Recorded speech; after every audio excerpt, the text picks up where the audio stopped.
Metabolism TV में आपका स्वागत है, जो मेटाबॉलिज्म और स्वास्थ्य के बारे में सही जानकारी का स्रोत है। कोलेस्ट्रॉल की परीक्षा को कैसे पढ़ें। मैं फ्रैंक सुआरेज हूं, मोटापे और मेटाबॉलिज्म का विशेषज्ञ। मैं आपके साथ ये साझा करना चाहता हूं कि कोलेस्ट्रॉल की प्रयोगशाला परीक्षा को कैसे पढ़ें, कोलेस्ट्रॉल की परीक्षणों के बारे में। ये कुछ ऐसा है जो मुझसे लोगों ने पूछा है। जैसे आप लोग जो मुझे लिखते हैं, आप मेटाबॉलिज्म टीवी को लिख सकते हैं, हम हमेशा आपको जवाब देते हैं। कोलेस्ट्रॉल की परीक्षा को कैसे पढ़ें। अगर हम तुरंत जवाब नहीं देते तो ये सबसे जल्दी होगा, क्योंकि हमारे पास पहले से ही मेटाबॉलिज्म टीवी के वीडियो देखने वाले 2 मिलियन से अधिक लोग हैं और 2 मिलियन लोग काफ़ी सारी बातें लिख सकते हैं, है ना।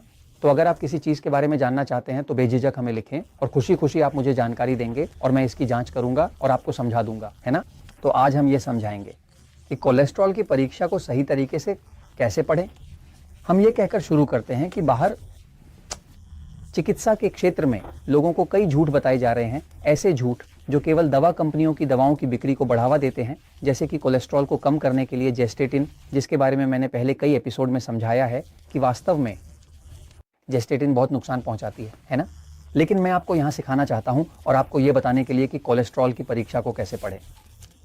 मैंने आपके लिए अपनी आखिरी परीक्षा लाई है जो मैंने करवाई थी, तो आप मेरे कोलेस्ट्रॉल की परीक्षा को देखेंगे, है ना। मैंने ये लगभग किया था लगभग 6 महीने पहले या ऐसा कुछ, है ना। लेकिन ताकि आप देख सकें। अरे अरे अरे मेरी कोलेस्ट्रॉल की परीक्षा और इसके साथ मैं आपको समझाता हूं इसे कैसे पढ़ें। देखिए देखिए, क्या वहां जॉर्ज दिख रहा है? हाँ ठीक है, अच्छा वहां देखिए, यहां आप देखेंगे, है ना, कि ये कह रहा है कि कुल कोलेस्ट्रॉल फ्रैंक सुआरेज का कोलेस्ट्रॉल 233 है और उसके बगल में हाई लिखा है, जिसका मतलब है उच्च। लेकिन आपको एक बात जाननी चाहिए, 223 253 ठीक है, मैं गलत देख रहा था, 293 सही है, ठीक है।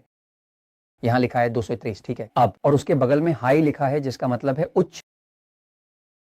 ये कहानी नहीं है कि 223 उच्च होगा।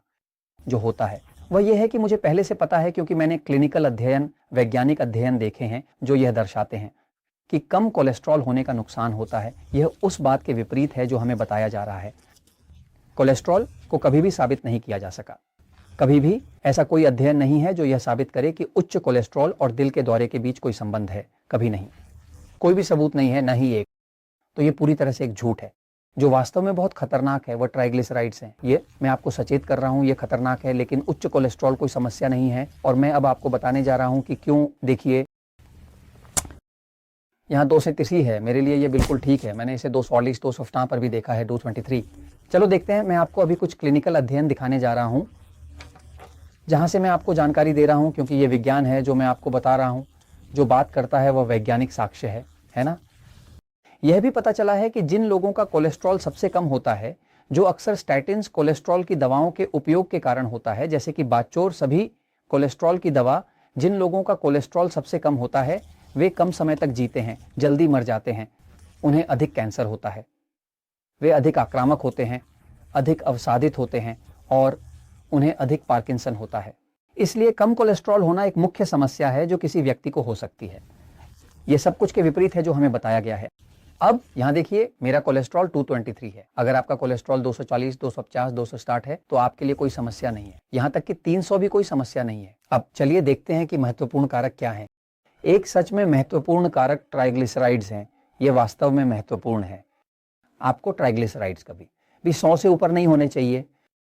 पारंपरिक चिकित्सा 150 को अच्छा मानती है, लेकिन वे केवल 150 को इसलिए मानते हैं क्योंकि 150 जो लोग इसे दवाओं के जरिए कम कर सकते हैं। वास्तविकता यह है कि जब आप सही आहार करते हैं, जैसे कि 3-1 आहार, जैसे कि पुस्तक एल पॉडर डेल मेटाबॉलिज्मो में समझाया गया आहार, या डायबिटीज सीन प्रॉब्लम्स में डायबिटिक के लिए समझाया गया आहार, तो अगर आपका स्तर 100 या उससे कम है तो आपको कोई समस्या नहीं होगी। यह वैज्ञानिक रूप से सिद्ध है। तो मेरे ट्राइग्लिसराइड्स 100 पर हैं, इसलिए मैं खतरे से बाहर हूं, शरीर खतरे से बाहर है। अब एक और महत्वपूर्ण बिंदु आता है जो सभी अन्य से अधिक है, ठीक है। जो महत्वपूर्ण है वह यह है कि आपके पास अच्छा कोलेस्ट्रॉल उच्च होना चाहिए, क्योंकि अच्छा कोलेस्ट्रॉल कैंसर के खिलाफ है। यह बुरे कोलेस्ट्रॉल को बाहर निकालता है। यह वह है जो आपकी जान बचाता है। अच्छा कोलेस्ट्रॉल वह है जो आपकी याददाश्त की रक्षा करता है, आपके मन की रक्षा करता है, आपको अल्जाइमर और इस तरह की सभी चीज़ों से बचाता है। मैं आपको अभी अध्ययन दिखाने जा रहा हूँ। देखिए, मेरे शरीर का अच्छा कोलेस्ट्रॉल 61 पर है। 7 यहाँ का आप देखेंगे कि नीचे एक रेंज है जहां मूल रूप से कहा गया है कि इच्छनीय का मतलब है 60 से अधिक। तो मैं उस रेंज में हूं। और ये कहता है कि स्वीकार्य 35 से 60 है। वास्तव में सच्चाई कुछ और है, लेकिन मैं आपको अभी समझाता हूं। और उच्च जोखिम है 35 या उससे कम, ठीक है। तो अगर आपके पास अच्छा कोलेस्ट्रॉल 45 या उससे कम है तो यह वैज्ञानिक रूप से साबित हो चुका है कि आप कैंसर के उच्च जोखिम में हैं। तो हमारे पास विभिन्न देशों में कार्यक्रम जैसे नेचुरल स्लिम, एल पोदेर देल मेटाबॉलिज्मो और डायबिटीज सिन प्रोब्लेमास। लक्ष्य है कि आप अपना कोलेस्ट्रॉल 40 या उससे अधिक करें। अगर ये 60 से ऊपर है तो और भी बेहतर है, क्योंकि जब ये 60 से ऊपर होता है तो अच्छा कोलेस्ट्रॉल आपको कैंसर से भी बचाता है। इस कहानी को मत खाइए। क्या यह झूठ है कि अगर कोलेस्ट्रॉल उच्च है? नहीं नहीं नहीं। कोलेस्ट्रॉल इस बात से संबंधित है कि किस प्रकार का कोलेस्ट्रॉल है। कुल कोलेस्ट्रॉल बिना किसी समस्या के ऊंचा हो सकता है, जब तक कि अच्छा कोलेस्ट्रॉल भी ऊंचा हो, है ना।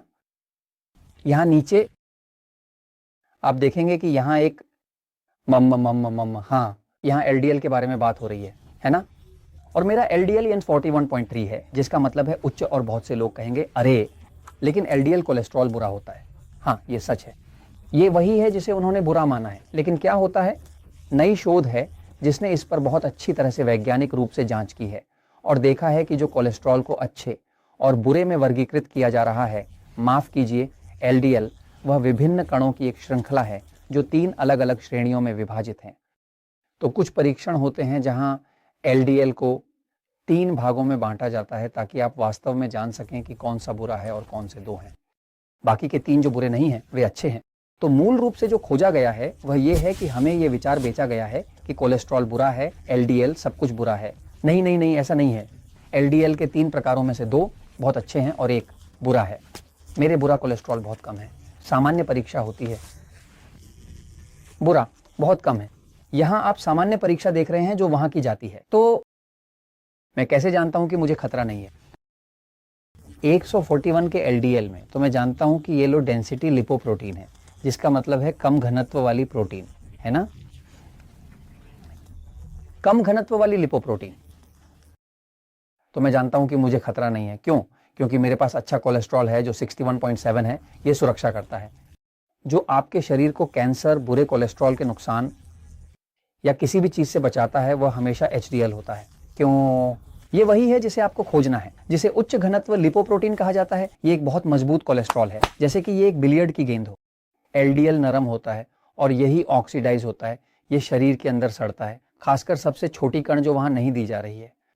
अब यहाँ एक संख्या है जो इन सबसे ज्यादा महत्वपूर्ण है और यह उस संख्या का है जिसे वे कहते हैं अनुपात। अंग्रेजी में इसे रेशियो कहते हैं, कुल कोलेस्ट्रॉल और अच्छा कोलेस्ट्रॉल। तो मैं आपको यहाँ एक छोटी सी तालिका दिखाने जा रहा हूँ। देखिए नीचे लिखा है, यहाँ नीचे लिखा है कि जब आप कुल कोलेस्ट्रॉल को एचडीएल से विभाजित करते हैं तो अब अनुपात, जिसका मतलब है अनुपात, मैं 3.6 पर हूँ, है ना। और यहाँ वो समझाता है कि 0 से 5 अच्छा है, यही सामान्य है ना, 0 से 5। अब मैं आपको गणना करके दिखाने जा रहा हूँ। आपको ये देखना है कि आपका अनुपात कितना है, कुल कोलेस्ट्रॉल का अनुपात एचडीएल के लिए। क्योंकि जैसे जैसे एचडीएल ऊंचा होता है ये सुरक्षा करता है।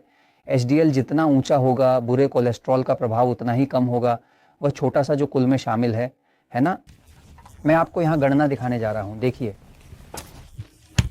गणना करने का तरीका ऐसा है, आप कहते हैं ठीक है कुल कोलेस्ट्रॉल को एचडीएल से विभाजित करें। अगर ये 5 या उससे कम है तो आप सुरक्षित हैं, यही आपको उस संबंध में देखना है। मैं 3.6 पर हूं, है ना। इसका मतलब है कि मेरा शरीर अच्छे कोलेस्ट्रॉल जो एचडीएल है से सुरक्षित है, जो शरीर, मन, कैंसर, स्वास्थ्य और इस तरह की सभी चीजों का रक्षक है। अब मैं यहाँ एक अभ्यास करने जा रहा हूं ताकि आप देख सकें, है ना। अगर आप कहते हैं कि कोलेस्ट्रॉल 200 है और इसे 40 से विभाजित करते हैं, है ना, मतलब अगर आपके पास कोलेस्ट्रॉल 200 है और आप इसे 40 से विभाजित करते हैं तो आपका कोलेस्ट्रॉल 5 है, आप अच्छे स्तर के किनारे पर हैं, ठीक है।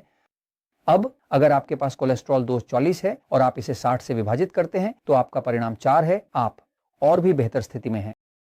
तो मूल रूप से जितना कम होगा कुल कोलेस्ट्रॉल और अच्छे कोलेस्ट्रॉल के बीच का अनुपात, आप उतने ही बेहतर होंगे। मैं जल्दी से बोर्ड पर जा रहा हूं ताकि आपको कुछ अध्ययन दिखा सकूं जो मूल रूप से इन सब चीजों को साबित करते हैं। देखिए यहाँ कुछ अध्ययन हैं जो किए गए हैं। 3500 सरकारी कर्मचारियों के साथ किए गए अध्ययन यह दिखाते हैं कि उच्च एचडीएल जो अच्छा कोलेस्ट्रॉल है बेहतर याददाश्त देता है, अल्जाइमर का खतरा कम करता है, धमनियों को अवरोधों से बचाता है। उच्च एचडीएल होने पर अवसाद का जोखिम कम होता है और कैंसर का जोखिम भी कम करता है। मुझे नहीं पता, है ना, उसे यह आक्रामक और हिंसक व्यवहार को रोकता है।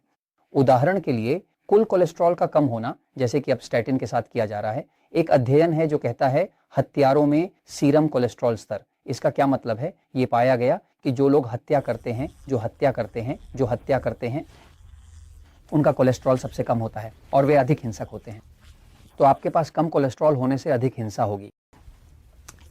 कम सीरम कोलेस्ट्रॉल और आत्महत्या।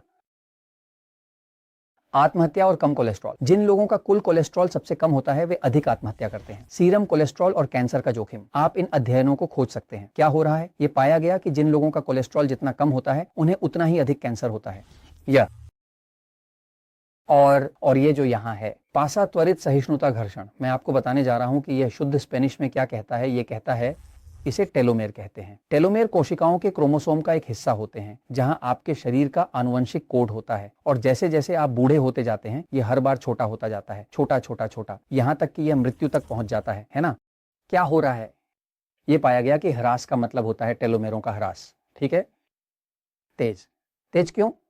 क्योंकि जब आपके पास कोलेस्ट्रॉल सबसे कम होता है लोग जल्दी मर जाते हैं। तो जैसे जैसे आपका कुल कोलेस्ट्रॉल दवाओं, स्टैटिन और अन्य की मदद से कम होता है आप उतनी ही तेजी से मरेंगे। दरअसल मैं ये आपको बताता हूं क्योंकि सच हमेशा जीतता है।